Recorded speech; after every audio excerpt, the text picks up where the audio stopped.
Welcome to the second video in First Steps Into Rocketry, a beginner series by Apex Rocketry. Today we're going to discuss motors, or engines as they are sometimes called. The term is interchangeable. The motor or engine is what makes your rocket go. It's what makes it travel. It contains propellant. There are many different kinds, from low-power rocketry, such as these small ones you see in front of me, to mid-power rocketry, these here on this end, or even these metallic cases, to high-power rocketry, everything here on the sides. All of these are going to make your rocket go, but they all work on a similar principle. There are two types of propellant. In a model rocket engine or motor, you'll find compressed black powder. You might also find what's called ammonia perchlorate. There is one example of a motor here that uses that.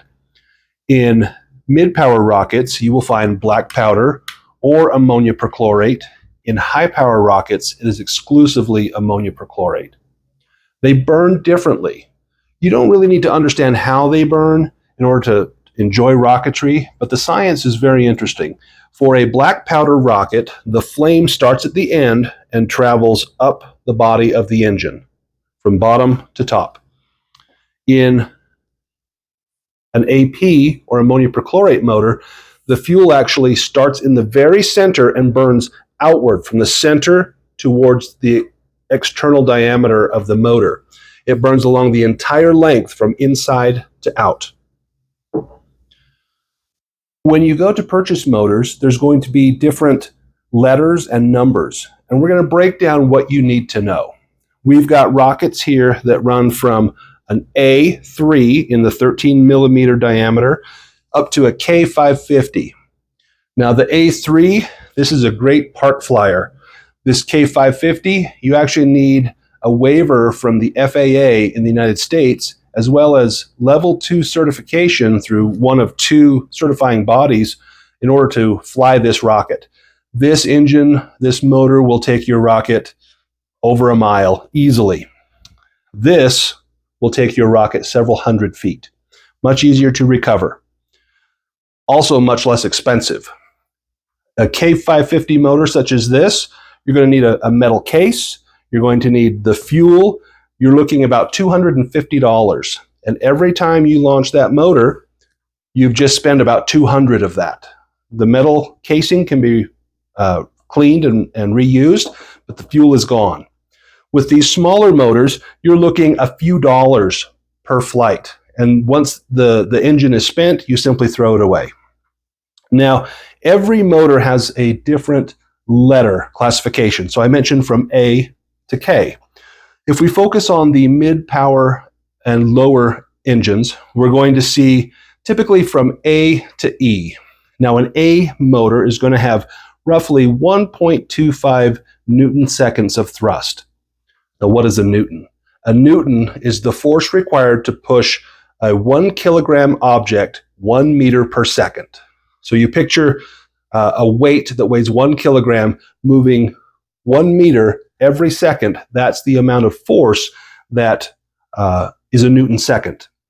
So if we take, for example, a C motor, this is going to be your workhorse if you're doing low power rocketry.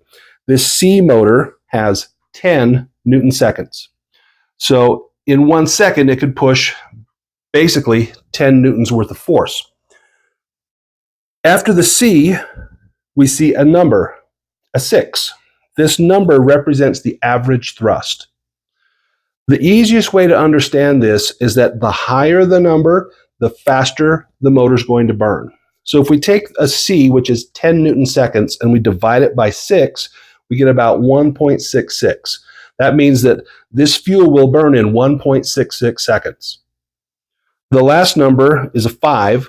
This is the amount of time that the delay will burn. So once the fuel is spent, you've got a 5-second delay where this will produce smoke for you to see the rocket up in the air before it ignites an ejection charge and blows a plug out of the engine to blow the nose cone off your rocket and release the recovery, whether it's a parachute, a streamer, or other form of recovery.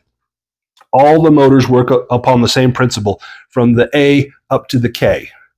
So one A motor is roughly equivalent to 1.5 Newton seconds. A C is roughly 10, a D would be 20, an E would be 40, and so on and so on. Now,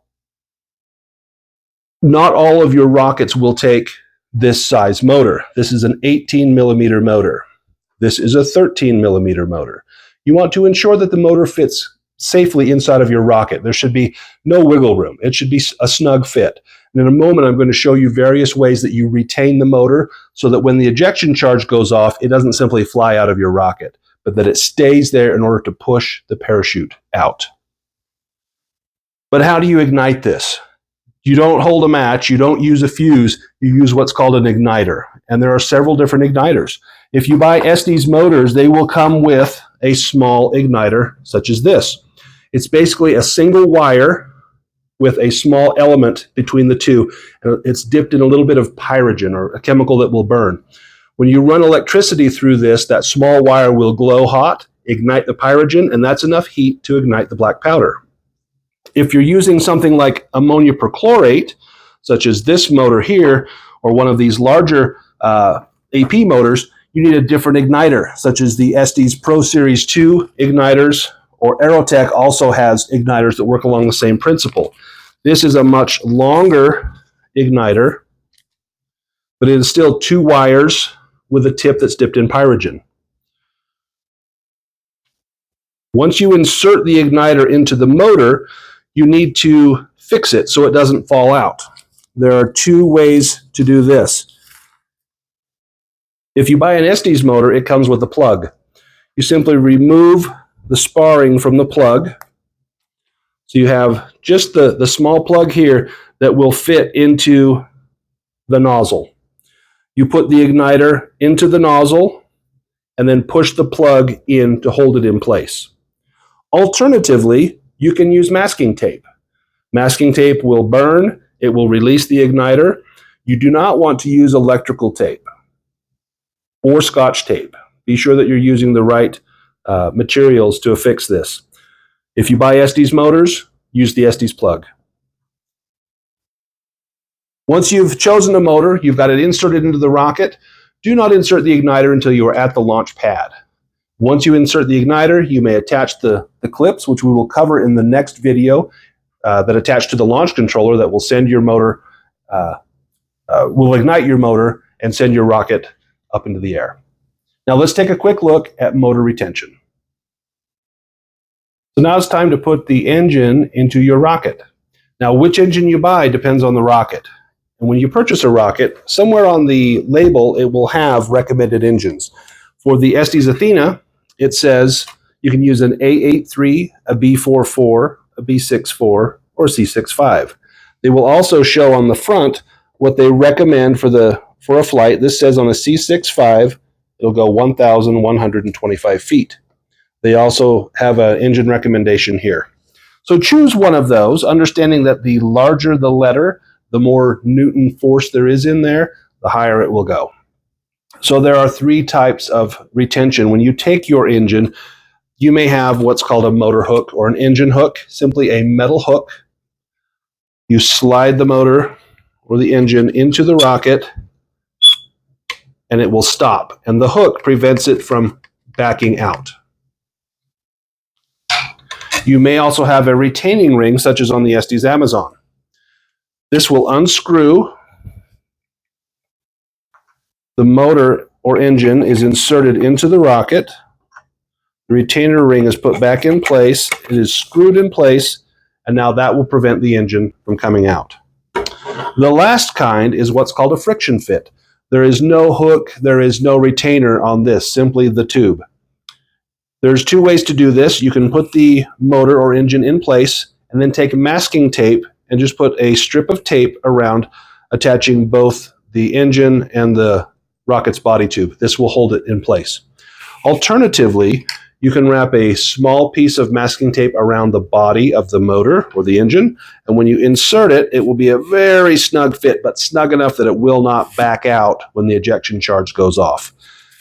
With all of these, after you have recovered them and the motor is cooled, you simply remove the motor, whether you slide it out from under the hook, whether you remove the tape or slide it out if it's friction fit, or you open the retainer and remove the motor.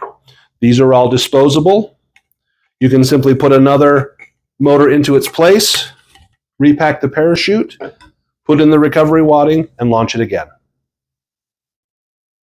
To insert this A83 into the Estes Athena, simply push it into the tube until it stops, and the hook will fall back into place to prevent that from coming out.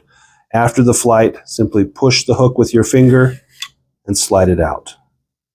For the Estes Amazon, turn the retainer ring, insert the engine, replace the ring, and twist until the teeth catch and it locks into place. After flight, simply twist, pull out the retainer ring, remove the engine, and you can put in another one and fly it again.